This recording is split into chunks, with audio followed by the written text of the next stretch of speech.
मासिक पाळी किंवा मेन्स्ट्रुअल सायकल म्हणजे काय हे सोप्या शब्दात जाणून घेऊयात. मासिक पाळी म्हणजे स्त्रीच्या शरीरात दर महिन्याला होणारी नैसर्गिक प्रक्रिया. या प्रक्रियेमुळे शरीर गर्भधारणेसाठी तयार होते. गर्भधारणा झाली नाही तर गर्भाशयातील आतला पातळ थर निघून जातो आणि त्यातून रक्तस्राव होतो. यालाच मासिक पाळी म्हणतात. नमस्कार, मी डॉक्टर राहुल वाघोले. 2001 पासून आयुर्वेद क्षेत्रात कार्यरत असून हडपसर, पुणे येथे वाघोले आयुर्वेद क्लिनिक आणि पंचकर्म सेंटर नावाचे माझे आयुर्वेदिक क्लिनिक आहे. आता आपण मासिक पाळीविषयी महत्त्वाचे मुद्दे पाहूयात. साधारणपणे किशोर वयात म्हणजे वयाच्या 11 ते 14व्या वर्षाच्या दरम्यान पाळी सुरू होते. यालाच मेनार्स असे म्हणतात. आणि वयाच्या 40 ते 45व्या वर्षादरम्यान पाळी बंद होते. यालाच मेनोपॉज असे म्हणतात. एका पाळीचा कालावधी हा 28 दिवसांचा असतो.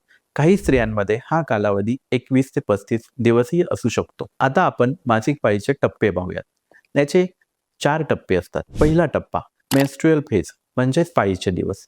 दुसरा फॉलिक्युलर फेज म्हणजेच अंड तयार होण्याचा काळ. तिसरा ओव्हुलेशन फेज म्हणजेच अंडोत्सर्जन.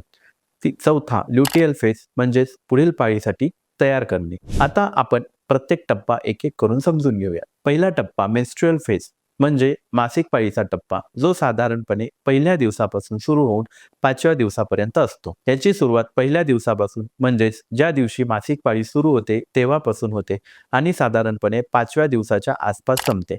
या टप्प्यात गर्भाशयाचे आतील स्तर गळून पडतो आणि त्यामुळे योनी मार्गातून रक्तस्राव होतो. यावेळी पुढील सामान्य लक्षणे दिसून येतात, जसे की पोटात गोळा येणे, थकवा, पोटात, मांड्यांमध्ये, कमरेत वेदना होणे. या टप्प्यात इस्ट्रोजेन आणि प्रोजेस्टेरॉन हे हार्मोन सामील असतात. या दोन्ही हार्मोनची पातळी कमी असते, ज्यामुळे गर्भाशयाचा आतील स्तर गळून जातो आणि रक्तस्राव होतो. दुसरा टप्पा म्हणजे फॉलिक्युलर फेज, थोडक्यात अंड तयार होण्याचा काळ. हा टप्पा साधारणपणे पाळीच्या पहिल्या दिवसापासून ते 13व्या दिवसाच्या दरम्यान येतो. या टप्प्यात पिट्युटरी ग्रंथीमधून FSH नावाचे हार्मोन तयार केले जाते. अंडाशय अंडे तयार करते. गर्भाशयाची आतील त्वचा पुन्हा तयार होऊ लागते. त्यामध्ये FSH आणि इस्ट्रोजेन हे हार्मोन्स सामील असतात. FSH म्हणजे फॉलिक्युलर स्टिम्युलेटिंग हार्मोन, जे अंडाशयात अंडी परिपक्व करण्यास मदत करते आणि इस्ट्रोजेन गर्भाशयातील आतील त्वचा दाढ करते. तिसरा टप्पा म्हणजेच ओव्हुलेशन फेज, यालाच अंडोत्सर्जन टप्पा असेही म्हणतात, जो साधारणपणे 14व्या दिवसाच्या आसपास असतो, म्हणजेच मेन्स्ट्रुअल सायकलचा मधला दिवस. अंडाशयातून एक परिपक्व अंडे सोडले जाते. हे अंडे सुमारे 24 तास जिवंत राहते. हा गर्भधारणेसाठीचा उत्तम काळ असतो. यामध्ये LH आणि इस्ट्रोजेन हे 2 हार्मोन सामील असतात. LH म्हणजे ल्युटिनायझिंग हार्मोन. LH मध्ये अचानक वाढ झाल्याने अंड्याचे उत्सर्जन होते, तर इस्ट्रोजनची पातळी सर्वोच्च असताना LH पण वेगाने वाढू लागते. चौथा आणि शेवटचा टप्पा म्हणजे ल्युटियल फेज, जो साधारणपणे पाळीच्या 15 ते 28 दिवसाच्या दरम्यान येतो. अंड्यापासून गर्भधारणा होऊ शकते.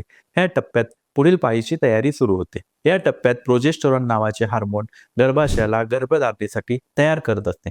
जर गर्भधारणा झाली नाही तर हार्मोनची पातळी कमी होते आणि पुढील मासिक पाळी सुरू होते. यामध्ये प्रोजेस्टेरॉन आणि इस्ट्रोजन हे हार्मोन सामील असतात.